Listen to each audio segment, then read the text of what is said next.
Hi everyone, in front of me I've got Moto G45 and let me share with you how to check for the software updates on this device.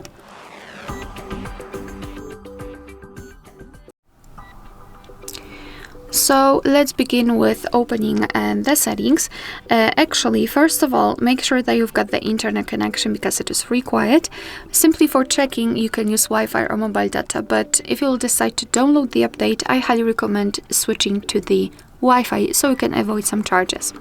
So as I said, let's go to the settings, and here we have to scroll down to the very bottom to find this option, System Updates.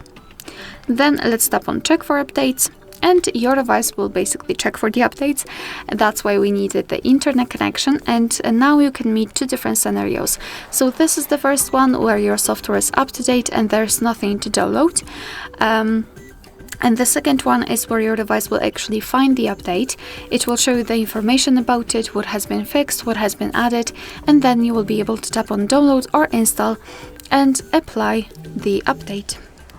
Alright, so that will be all. Thank you so much for watching. Please hit the subscribe button and leave the thumbs up.